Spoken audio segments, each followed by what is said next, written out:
When I used to write a lot more about Elon Musk, I used to get a lot of his kind of fanboys, you know? Yeah, exactly. Paris agree, Ben disagree. Okay, next statement. As long as we live under capitalism, they will only use technology to increase exploitation. We can develop great technology without an Elon Musk. I would even go a step further. So I agree with what Paris says, but right now, because of the position they have, they are hindering development. I think that the reliance on American technology also means that once you have all these Europeans using these platforms, all these European businesses subscribing to these services, the kind of economic benefits of that rebound to the United States. Do you think scientists have a moral duty to refuse to work on projects like drones or surveillance tech? Ooh. Welcome to Studio Fakto at Manifesta. I'm Laura and I'm your host. I told you we're going to talk about technology with two guests, Ben van Dupen and Paris Marx. I'll introduce them in a few minutes, but before that, I want to ask you to subscribe to our YouTube channel. Fakto is an alternative media that tries to answer the question, how does the world really work? And for that, you'll find here information that you won't find in any traditional media. But for that, we need your support. So please make sure to subscribe to our YouTube channel. Thank you. Hi, Paris. Hello. Great to be Hi, here. Ben. Hi. Nice to meet you. Yeah, you too. Yeah. So, Paris, you're a tech critic? Yes. Does it mean you hate being here, like with mics and screens and... No. No? No. It's I accept that we live in the modern world. Okay. Yeah. That's good. What about you, Ben? You're the head of the studio department of the Workers' Party of Belgium. It sounds like you are surrounded by books and stuff. So, do you use technologies? No. So what we do is every morning when I come to the office, I take the next chapter of Capital and start reading. No, of course not. I think it's a little bit the same with Paris. We can use a lot about the technology, especially because it's about information, how to get to the information that we need to understand the world in order to change it. And so we try to use it the best we can. Yeah, we're going to talk about that later in the show, aren't we? Totally. I would even say we could think about the book as a technology itself, right? Interesting. You know? That's going to be the next show then. Yeah. Not a digital technology, but, an older form, right? Yeah, exactly. So let me introduce you. Paris, you're from Canada. You're a podcast maker, an author and a critic, tech critic. You host the successful podcast Why Tech Won't Save Us, where you discuss what new technologies and the companies behind them are doing to this world. And you've written a book on the vision of the Silicon Valley on transportation. There is a lot of money to be made in tech. And you're not always playing fanboy of the technology sector, aren't you? Do you get a lot of backlash being a tech critic? It depends. At times, yes. It really depends on the moment, I think, and the person I'd be criticizing or the technology or company or what have you. You know, when I used to write a lot more about Elon Musk, I used to get a lot of his kind of fanboys, you know? Yeah, exactly. Sending me emails and things like that. You know, it's not as, with AI, I feel like it's not as bad, but, I guess it depends. I'm also used to it to a certain degree as well. And then we go to Ben. So I said it, but you're the head of the study department of the Workers' Party of Belgium. You have a PhD in quantum physics, and you've written many articles on the use of technology under capitalism. You feel like you can combine your interest in politics and science now? Indeed, when I was doing my PhD at university, I was also already involved with organizing the party, which was a little bit separated. But then I really found and understand that there's a lot of things we can learn in science that we want to apply somewhere. I was doing quantum physics and I saw, okay, but there's so much more about this. Why are these kind of technologies being pushed? And especially if you start understanding the technology, on the one hand, you're extremely enthusiastic about it. But on the other hand, you also notice how easy it is to tell stories that are not correct, but that are there to gain money. So in gaining this interest, I thought maybe I should use this knowledge and this way of thinking to try to put it into practice. And so that's why I joined the study department. Wait, you start doing the interview now. So we'll talk about that later. And what about each other? Did you meet before? Did you Google you or? Only in the past few days. No. Yeah. Okay. I'm a big fan of Paris podcast from when it started. I learned a lot from it. So when this event came up, I thought, let's send him an email, and he gladly agreed to come to Manifesta. So I'm very happy about that. That's good. And did you meet Ben before? Did you know him? No. So you met him here. Yeah. Last question, maybe, to get to know you a little bit better. What in your life did radicalize you? What was the thing you said, okay, I have to get engaged.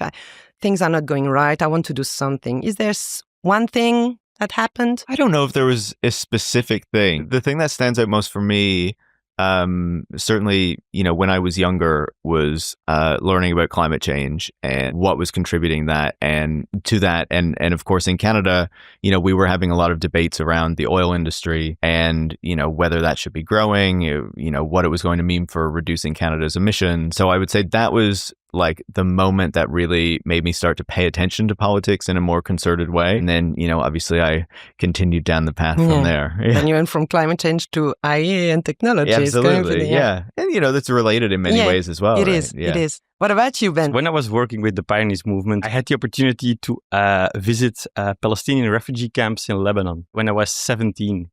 And I never forget about the fact that, okay, we come here, we try to do stuff here, but then you see what kind of injustice there is in the world. And really this pushes me to say, okay, it should not be like this, and let's try to change it. And that's really this one specific moment that I remember that I opened up my eyes, because you could see the people there resisting and really fighting against it. So I thought, okay, it should be possible. And that's where a lot of things changed. Interesting. Thank you. Thank you too.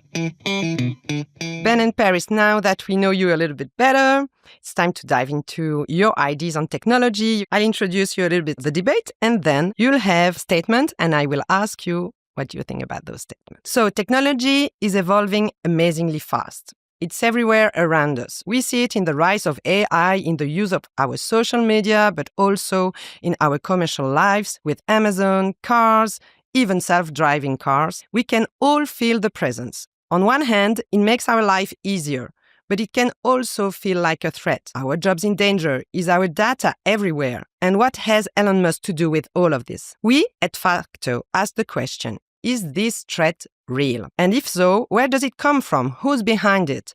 And who's benefiting from all of this? So, guys, I see you found the signs. That's good. First statement. The technological evolution is threatening us. What do you think? Paris agree. Ben disagree. Okay.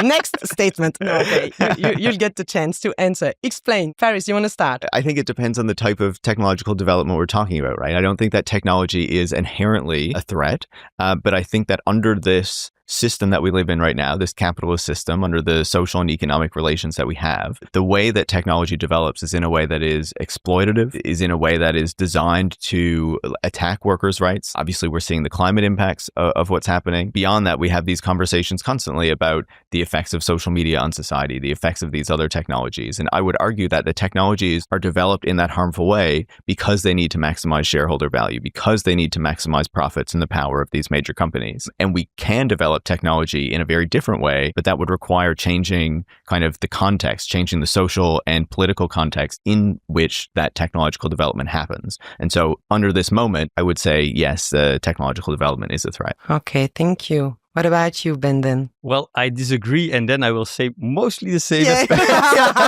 No, because... Yeah, you'll take it in the other way. Yeah, because of course, so what we see, as long as we live under capitalism, they will only use technology to increase exploitation. They will only use technology to increase the control of workers, of citizens. Any kind of positive byproduct thing is like an accident in their perspective. Okay, if we can use it to connect people all across the world to fight the capitalists, it's a byproduct for them, but I think it's an opportunity for us. The reason why I said no is that I disagree with the fact that it's the technology that's threatening us by itself. It's the way it's used. And so this opens up opportunities. We can use technology for the good of the people. We can use technology to foster... I see, I don't know. To foster the struggle. For this, we do need to understand the technology in itself and find the ways to use it. You wanted to react. I don't see technology as a tool, right? I see technology as fundamentally political. And so I think there are definitely technologies that we can seize, but I think there are other technologies that once they're developed, they contain kind of the social relations embedded within them. You have some example? You can think of, for example, how, if you think of like a nuclear power system, that requires a degree of centralization that a distributed renewable system does not. Right? I would argue, even if we look at something like generative AI, this is a technology that requires a mass centralization of computing power, that requires the creation of immense amounts of data. So the surveillance apparatus that these private companies have created on us in order for that to be collected. And companies that are at such a scale that they're large enough to actually invest in this infrastructure to capture all this data. I would argue that sure, there are certain technologies that we can seize, that we can use for better means. But I also think a lot of the newer technologies that we're seeing developed right now have these capitalist relations embedded within them and thus are inherently a threat and need to be challenged. Okay, interesting. Yeah, you want to say something? Of course, I want to react to that because it's important that we do not make it in itself a semantic discussion when you talk about technology. It's important to know what we're talking about. I completely agree. The way technology is developed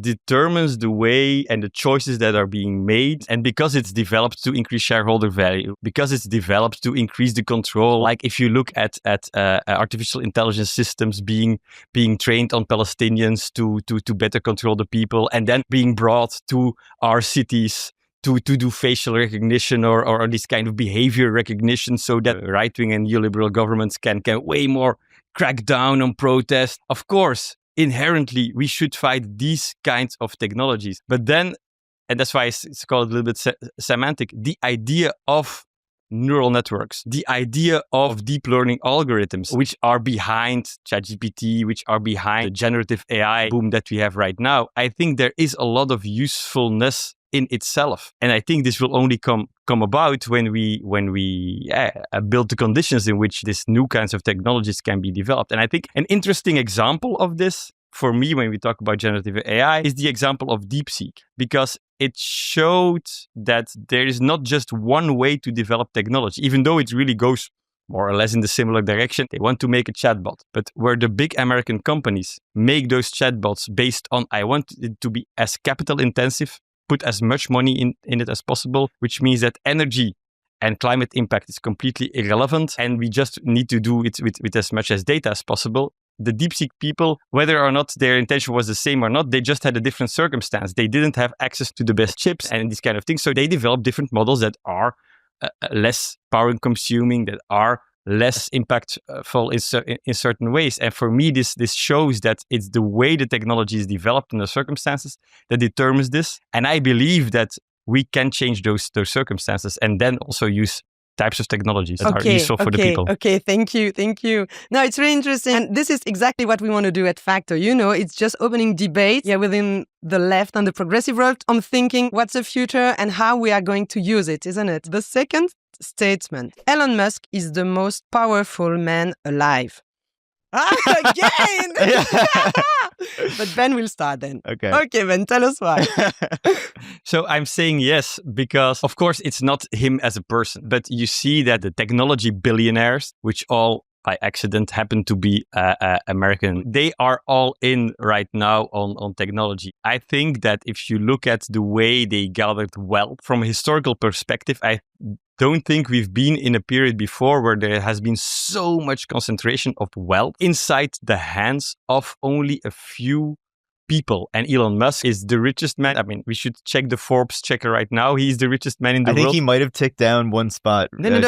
He regained back it. up? Yeah. All right. So there's right now a race. It's and who interesting. with? Larry Ellison. Yeah. Okay. So it's between Elon Musk and Larry Ellison as we speak. A lot of people don't know. No one knows Larry Ellison. But who's... last week, he gained in one day $89 billion. And Larry Ellison is the CEO, He's the CEO of Oracle. Oracle. Yep. Okay. And so to put that in perspective, $89 billion. I don't have a perspective on that. Yeah. I'm just like, what is it? Exactly. It's about 1.8 million years of work for a typical Belgian worker. So we are in a situation in which one person can gain in one day the same amount of money as a normal worker gains in 1.8 million years. Okay. So it's just I'm sure he's just very productive. Yes, he is, isn't he? No. Eventually, like, what? Of course, he's extremely productive and he completely gains. So this is why I say they are very powerful, because they start using this money and this power to try to get their position together and to strengthen their position. They lay awake at night thinking, what should we do with all the billions? Ben, and they use it. Time's running. I'm sorry. No, you're right.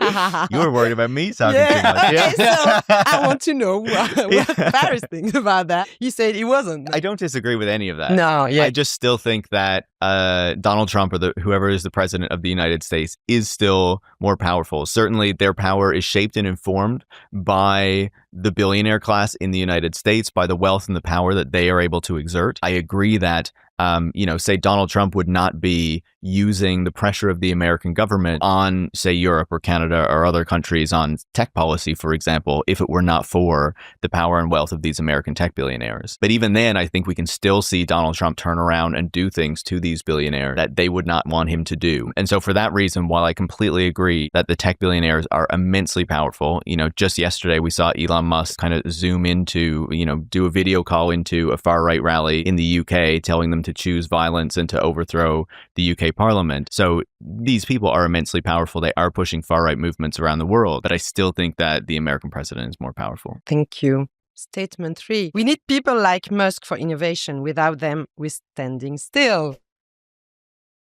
Okay, you agree that you disagree. That's good. Okay, Paris. It's kind of like what I was talking about before. I think that technological development is related to the social and economic conditions in which it happens. I think someone like Elon Musk is the product of the 1990s and the privatization of the internet, right? The internet was privatized in 1995. There was a lot of kind of capital and investment that flooded into these new kind of internet-based tech companies. And there were a lot of people in that moment who really lucked out, who didn't necessarily have a proper business model, who didn't have a company that was going to be like a big success. For example, Elon Musk, his first company was Zip2. The board tried to get rid of them. It tried to get rid of him. Actually, they might have actually gotten rid of him in the end. And they basically engineered a sale to Compaq, a previous computer maker, to get rid of it right before the dot-com bubble went bust. So he was not some like kind of genius tech startup founder or anything like that. He was someone who lucked in on a moment where there was a lot of economic excitement about this new sector. And we see that with a lot of these tech billionaires who dominate us today. It's not because they are so intelligent, so brilliant, so smart, so much better than the rest of us. It's because they happen to be in the right place at the right time. They were very lucky. They made a lot of money as a result of that. And now they try to use that money to convince us that actually they are a superior being. They're so much smarter than us. And that is not true. Yeah. Thank you. We can develop great technology without an Elon Musk. Yes, with you too. Okay, Ben. I would even go a step further. So I agree with what Paris says, but right now, because of the position they have, they are hindering development. They are hindering development of new technologies. They say the solution to everything, invest more in AI, in our AI. Well, no, we should invest in people. And yesterday we had a very, very interesting talk about people using LLMs to support social workers in Antwerp. Really see what... LLM, can you... using chatbots. Ah, yeah, sorry. Making chatbots to I'm not answer... used to the answer questions. You don't know the lingo, yeah. And so this is real innovation because, in the end, they decide, is it really helping or not? And when it helps, it's a step further. When it's not, there is no prerogative or some kind of push, you should use it. No, we just go on and maybe develop other kinds of tech, maybe not technology, like computer technology, but maybe other social constructions are way more useful in these kind of cases. And that's what technology and innovation should be about. It's about making things that are better for the people and not for the profit. And do you have some examples of that? I think what we would really want to see, like if we were serious about developing technology that actually serves the public instead of serving these major corporations, is actually to make technology development something that is back within the public sector, that is not shaped by profit, that is not shaped by the need to increase shareholder value. I think we really got this wrong in the 1990s when the internet was privatized. That was like, Can you explain us a little bit about that? Well, the internet was, developed in the public sector. It was, funded by the US government and the US Defense Department, and then was eventually privatized in the 90s. And at that moment, there was a debate in the United States, because the United States kind of controlled it, as to whether it should just be fully privatized or if there should be still like kind of an aspect of, public service, a kind of public sector dimension to it. But obviously the private sector was very powerful and pushed for it just to be given over fully to the private sector in that moment. In the 90s also, it was this. Exactly, right? This is like peak neoliberalism. The piece of that too is that then in Europe, in Canada, where I am, we kind of accept that trade-off as well, right? This notion that technological development, and in particular digital technology, is something that needs to be left to the private sector, and that the public sector shouldn't really have involvement in that beyond funding kind of university research that is increasingly commercialized as well. And so I think what we would want to get back to is actually making technological development something that is a prerogative of the public sector much more directly. Actually setting up, say, government agencies or whatever that have a directive to develop technology for the public good, rather than always relying on this technology that's developed by the private sector to increase profits at the expense of all of us, really. Yeah, Ben, you talked about that in a book, how the public sector... 3 years ago, we wrote a book called Do the Switch with many other authors of the party. And then we wrote one chapter about technology. And it was interesting to look around the world. Where are these kind of experiments that's going on about how do you make new technology without relying on the private sector and the profit motive there. And we talk about why internet should be free and these kind of things. But also we found not so very far, like a couple of kilometers that way, in France, that they still have some remnants of a fund that they use to fund social media creators, YouTubers, to make content that is not depending on advertisement, that's not depending on the YouTube algorithm, because the funding for that content comes from applications that they do at the government. You can say a lot about the way the applications go, but you see that the content that comes out of it is way more informative, way more starts from what people really want to know and what they need to become better in life, instead of what the advertisers and what the YouTube algorithm would check, because those creators, they do not need to sell themselves for the advertisement money. They just can start making good stuff. And I think this kind of model can really transform, because that's good about digital technology. It changed quickly. We have TikTok. Before it was Instagram. Before it was Facebook. So there is this cycle. We won't have to take all that back again. No, we can think of taking what's going to be new in a hand then. And for this, I think there is a lot of room to create incentives for what will be the next, for instance, social media. Interesting. Thank you. The fourth and last statement. It's not technology that's bad. It's the system. We talked about that a little bit. Okay. Sure, that was easy. That was easy. Yeah. Okay. Paris, you want to start? I think we've already kind of discussed it, right? Just yeah, absolutely. The system shapes the technology that comes out of it. And so if we change the system, we change the technology, in my view. So you're linking the technology to the fight to the system then? Absolutely. I still think that in this moment, if the system can't be changed, I think there's still reason to combat certain technologies that are causing harm. But ultimately, if we're thinking about like the root of the problem, in that case, obviously, it's the system that shapes these technologies, right? Mm-hmm. Yeah, exactly. And that's why I think with the party, we go for socialism. But on our route towards that, let's use technology to the best to support that struggle. Okay, thank you. I have one last question for you. It's kiss, marry, and kill. So you'll have to say who you would kiss, who you would marry, and who you would kill. I will say the three of them. Jeff Bezos, CEO of Amazon. Elon Musk, CEO of Tesla and owner of X. Or Sam Altman, CEO of OpenAI. So... Oh my. Yeah, it's really hard. I think I was like, you can answer, then you can explain why you answer that. Kiss, marry, or kill. This is like the impossible choice. I know, it's the game. You can choose. I think you should make Ben go first. Ben, tell us. Don't do the three. Choose one. Kiss Elon Musk. You kiss Elon Musk. Okay. Because I think this guy really needs some love in his life. If you see the way well done. I mean, I think he has a terrible life. You need to decide every night what to do like with that. 300 billion. He should be. I think he needs some love in his life. Marry Jeff Bezos. What? Because he doesn't like unions, so he will probably not agree to marry, and that means kill Sam Altman, and maybe that's also good for the development of AI, that this guy is not too long on the... Okay, you go hard on that, huh? you just killed okay. Interesting. I think I would kill Elon Musk. I would too. Marry. This one seems obvious to me, especially with his promotion of the far right recently. Yes, and, it's just. I've hated Elon Musk for a very long time. I think I would kiss Jeff Bezos because I'm sure I can put up with at least that much. And I think I would marry Sam Altman, actually, because even though I hate what he's doing with generative AI, he seems like maybe the least annoying of the three. if I had to put up with one of them for like a longer period of time. Yeah. Maybe you could convince him of changing his I don't know. I think he's a bit too delusional for that. It is, isn't it? Well, it wasn't easy. Thank you, Paris. Thank you, Ben, for this conversation. I conclude that we should not fear technology itself. I think we can agree on that. We should fight the hands that's in it. The world will not be taken over by robots. It's not over yet. And because we still have some questions from the audience and we know that we can be challenging, you can already put your sign back underneath. If you're still watching, it means that you, just like us, are looking for answers to understand the world. So now is the moment to subscribe to our YouTube channel so you can help us to bring those answers to the biggest audience possible.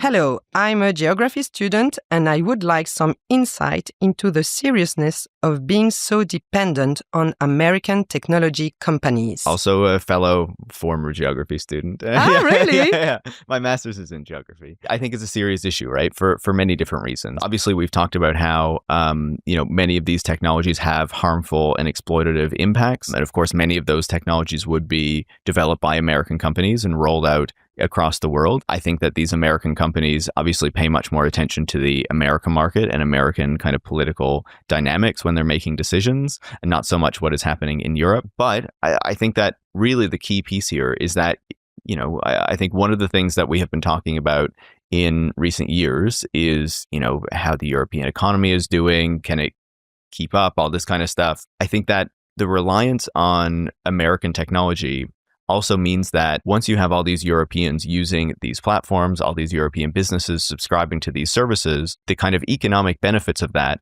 rebound to the United States, right? They're brought back to the US. And that's part of the reason why you see the American economy and the American stock market doing so much better than other, say, Western countries, because they control the dominant tech companies that dominate these other markets. And so, obviously, the kind of health of the capitalist economy is not the top priority for me. But if we're thinking about actually creating kind of, the economic foundation that can provide the social benefits that we expect and things like that in our society, depending on these tech companies and allowing these companies to take so much of kind of the collective wealth that we have and then return it to the United States, that obviously undermines the system that we have. And obviously, if the companies were based here, if the tech was developed here, we would have much more say and much more ability to control how it works and what it does, rather than having the US government and these American tech billionaires constantly trying to interfere in our politics in order to, basically stop the regulation of these technologies to make them align with our values. Interesting. Thank you. Ben, you want to add something on that? One of the things I do want to add about that is that this dependence, I think we should really break this dependence by building some alternative, but also really start by taxing them, because it's crazy how, they almost pay no taxes. And our government, the previous government, the Vivaldi government in Belgium, they said, we're going to do a digitax. Yeah, they did I remember that. This one also said, we're going to do a digitax, but only if Europe is maybe in alignment with And right now they're crawling back because Trump is sneezing. So I really think we're much stronger than that. And I think it's time to really tax the big tech companies. But is Europe able to get his own technology? Of course. Oh, yeah, okay. Absolutely. Absolutely. Yeah, you show that. And what I would say is that, the goal should not be to replicate what we're seeing in the United States. If you're starting to make a shift in another direction and reducing the reliance on American tech companies, that's a great opportunity to start to question the actual model that has been pushed on us by these companies, to say, is this really working for us? Are we getting the kind of public and social benefits that we expect from it? Obviously, the European model is often associated with, caring more about the social aspect of things than the American model. And we can debate how well that has worked out. But if you're changing the technologies that you're relying on, if you're developing new technologies, that's also an opportunity to say, okay, what has worked from the past 2 decades of relying on these technologies? What has not worked?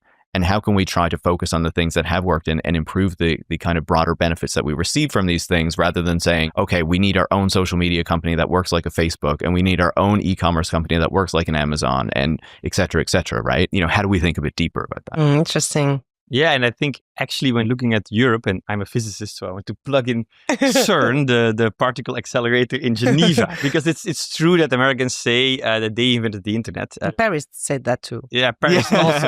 Paris said that the Americans invented the internet, but there's the debate. Yeah. But in trying to find the what happened, at femtoseconds after the Big Bang, as they built in Geneva an entire particle accelerator, and so this pushes new limits to technology because they had to develop more computation power to analyze all the data, these kind of things, and that's why they started connecting different computers, writing software to be able for computers to talk to each other, and that was like the birthplace of the software behind the internet that we use today. This is some kind of European and international, actually, a development of tech that has been groundbreaking and afterwards used by capitalists to make money. But I mean, this innovation was here, and I think we can learn from this kind of setups. Thank you.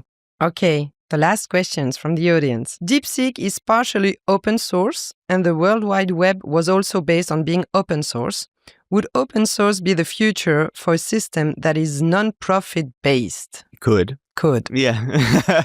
I think open source has its benefits, has positive things associated with it, but I don't think like it's an inherent benefit. You know, if we talk about open source AI versus closed source AI, to me, a lot of the issues with AI are still present along both of those, right? And even if we think about open source itself, and this is really kind of getting into the weeds, so I'm not going to dig into it deeply, but open source is really kind of a more kind of commercialized rebranding of what was previously the free software movement, right? To make it more open, more accessible to the corporate community. Basically, we see Google and Microsoft and these major companies profiting immensely of the open source movement, which is not to say we shouldn't have open source software or anything like that, but I think we need to recognize that there are benefits, there are drawbacks, and that just because something is open source doesn't mean it's inherently kind of liberatory or what have you. But definitely, I would hope that if we're kind of moving beyond capitalist development of technology, that this technology would end up being more open, would end up being more shared, because you don't have the kind of concern about trade secrets and what have you for companies that are trying to protect the things that they feel make them the most money, right? Yeah, I think that as Paris is saying, having open source software in itself isn't going to be by definition better. But on the other hand, I do think that you need openness to have democratic control. DeepSeek is very nice, but it's open parameters, and they do explain the way you make it. But I mean, when you need to be way more open about the development, and I think their government again comes in, that we need to build infrastructures that are open, that can be used, that people can check on, so that we know what the technology really is doing, so that we can collectively, democratically decide whether or not we like this technology or not. I think that's extremely important, especially with these AI models coming up, talking about what it's doing, not the big black box, just explaining it. And if you don't understand it, I think it's important that we democratically decide, shall we use it or not, or whatever. Yeah, it's really a democratic question. Yeah. So that's you are talking. Last question from the audience. Important technologies which are essentially wrong are weapons in general, and in particular the kind of new weapons that allow mass destruction from a distance. How do you or can we act against this perverse evolution? Ben, as a scientist, do you think scientists have a moral duty to refuse to work on projects like drones or surveillance tech? Oh, I wasn't expecting that one. No. I do believe that the physics community, because basically they or we developed things like the atomic bomb, had a long tradition of left-wing and socialist researchers saying, no, we disagree to work on these kind of projects because we understand that this will cause very, very tremendous harm to people. Like yesterday, we had in the science stand a professor from the University of Antwerp who also started this movement against dual use, because they say, we now start dual use, so we make sure that what's dual use? Dual use is basically a promo term to say you do research, and it's for this kind of application that might be that you can explain to people that's good for society, but it by accident can also be used in some kind of military application. And before there was a lot of regulation also in Belgium on this, and right now they're really harking back. They say like, yeah, forget about if it can be used in a different way, and they're even promoting this, saying, yeah, but maybe your technology can also be used in dual use. And it's good because then you can get more funding. And I think we should really fight this militarization of society because, yeah, it's the next step towards war, basically. And I think that's something we should really fight. Oh, you maybe want to say something about it. If you want me to. Yeah, of course, you can.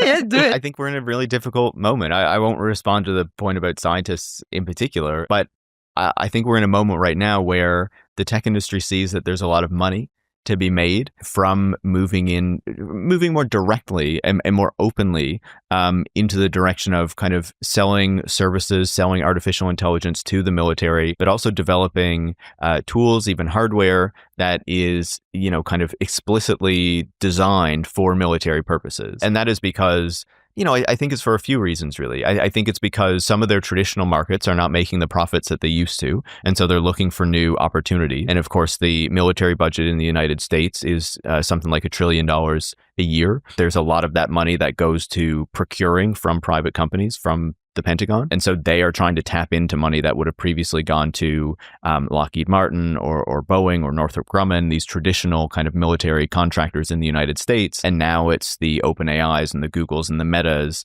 that are trying to get a piece of that budget, right? Which can be hundreds of billions of dollars a year. So there's that piece of it where, there's kind of this economic incentive. But I also think paired with that as well, we're seeing this shift in the tech industry where for a number of years, they wanted to present themselves as quite libertarian, right? As having this kind of distance from government, government leave us alone because they didn't want to be regulated or taxed very much and things like that. Even during that period, they were still collaborating with the US government and with the US military. They were just doing it kind of more secretly, they weren't promoting it nearly as much. When we talk about someone like Larry Ellison, of course, he has long been pushing for the tech industry to work more with the CIA, things like that, right?